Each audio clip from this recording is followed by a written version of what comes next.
पण काही मंत्री जे आहेत आम्ही उद्या पुण्याला पण आणि त्यांना वडीगोद्रीला जाऊन या सगळ्या गोष्टी समजावून सांगणार आणि त्यांना विनंती करणार की आमची सगळ्यांची विनंती आहे की तुम्ही आता इथे उपोषण समाप्त करावं, 2-4 दिवस आणखीन तुम्ही थोडंसं आराम करावा आणि त्यानंतर लवकरच इथे जी सर्वपक्षीय मीटिंग होणार आहे या सगळ्यांच्या संदर्भात त्याच्यामध्ये सुद्धा तुम्हाला भाग घेता येईल. अशा प्रकारे आपण सगळी तयारी करूया. मुख्यमंत्र्यांकडून पुन्हा मंत्र्यांनी शिष्टमंडळ पुन्हा एकदा जालन्याला शिष्टमंडळ पुन्हा जालन्याला जाणार आहात. मात्र हे घेऊन जात असताना लेखी घेऊन जाणार आहे का? आणि त्यांची जी मागणी आहे की मुख्यमंत्र्यांनी स्वतः यावं, तर मुख्यमंत्री त्यांच्याशी स्वतः भेटायला जाणार आहेत. आम्ही मंत्रिमंडळ जे आहेत जवळजवळ 7-8 मंत्री आहोत ते जाणार आहोत. आम्ही जे आहे ते बोलू त्याच्यावर त्यांचा विश्वास बसेल कारण मी तिथे आहे त्याच्यामध्ये काळजी करू नका. चला प्रश्नाचं उत्तर दिलं तुम्हाला. अहो छगन भुजबळ बोलतो आहे मी ओबीसीचा लीडर आहे काय आणि मी ज्या वेळेला निरोप घेऊन जातो आहे त्यावेळेला माझे ते लोक जे आहेत माझे लोक आहेत ते विश्वास ठेवतील. आणखीन काय बोलायचं आहे? काय लावालावे आणखी काय नाही ना बाबा. किन मुद्दों पर चर्चा हुई और बैठक के अंत में क्या निकल कर आया? नहीं ये जो है उन्होंने उनको हम दरख्वास्त करेंगे. 7-8 मंत्री जो है कल जाएंगे. उन्होंने जो बातें वहाँ उन्होंने सवाल उठाया है उनका जवाब देने की हम कोशिश करेंगे.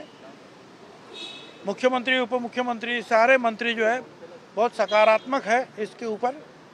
कुछ बातें उन्होंने मान ली है और उन्होंने ये भी कहा है कि ये सारे सवाल हम आने वाले अधिवेशन में सारे पार्टियों के नेताओं को बुलाकर उनके सामने उसको रखेंगे और ना ओबीसी और जो घुमंतु है उनके ऊपर भी अन्याय नहीं होना, मराठा समाज के ऊपर भी अन्याय नहीं होगा. ये कोशिश हमारी रहेगी. आज किन मुद्दों पर चर्चा हुई और मुख्यमंत्री जी ने क्या आश्वासन दिया? किन मुद्दों पर चर्चा हुई और मुख्यमंत्री जी ने क्या आश्वासन दिया उस बारे में भी मैंने कहा ना कि एक सर्वपक्षीय मीटिंग वो बुलाएंगे. एक जो आपको जिस कैटेगरी में आप है ओबीसी में है, एसीबीसी में है, ईडब्ल्यूएस में है तो उसको जो है आधार कार्ड से जोड़ेंगे ताकि एक आदमी एक व्यक्ति एक शख्स एक ही जगह जो है वो अर्जी कर सकता है. ये होगा. और साथ में जो जहाँ जहाँ कानून हाथ में लिया जा रहा है वहाँ हम कड़क कार्रवाई करेंगे. ये सारी बातें हैं.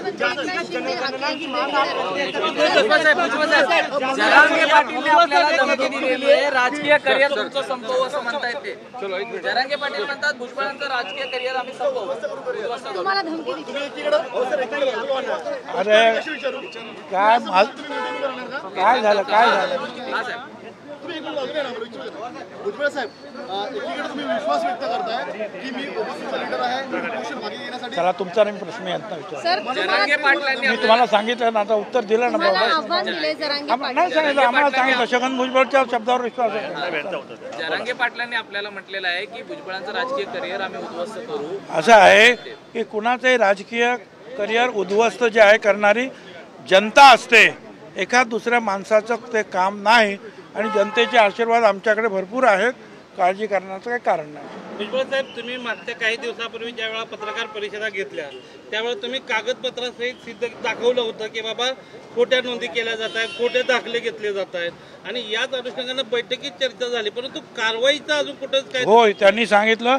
आज सुद्धा ते प्रश्न आम्ही आज सगळ्यांनी प्रकाश शेंडगे असेल आम्ही असू इतर पडळकर सगळ्यांनी सगळे प्रश्न तिथे मांडले आणि त्यांनी सांगितलं की खोटे दाखले घेणारे आणि देणारे हे गुन्हेगार आहेत त्यांच्यावर कारवाई करू. जातिगत जनगणना होनी चाहिए आपकी मांग रही क्या? ये मांग हमने की है.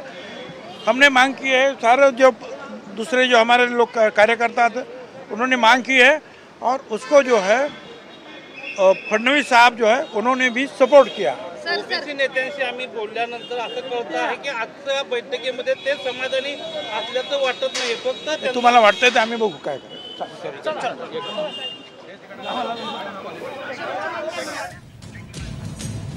राजकीय आयुष्य उद्ध्वस्त करायचं जनता ठरवेल. जरांगेंनी जो आरोप केला होता, जरांगेंनी जे आव्हान दिलं होतं त्याला छगन भुजबळांनी प्रत्युत्तर दिलेलं आहे आणि बैठकीत काय काय झालं ती सर्व माहिती छगन भुजबळांनी दिली. आणि उद्या जालन्यात जाऊन लक्ष्मण हाकेंची आम्ही भेट घेणार आहोत असं देखील छगन भुजबळांनी सांगितलेलं आहे. मात्र छगन भुजबळांनी जरांगे पाटलांना प्रत्युत्तर दिलेलं आहे. मी भुजबळांचं राजकीय करिअर उद्ध्वस्त करीन असं जरांगे बोलले होते, त्याला छगन भुजबळांनी आता प्रत्युत्तर दिलेलं आहे. सरकारच्या समवेत चर्चेत जे जे काही मुद्दे होते त्याची सर्व माहिती त्यांनी माध्यमांसमोर आता सांगितली.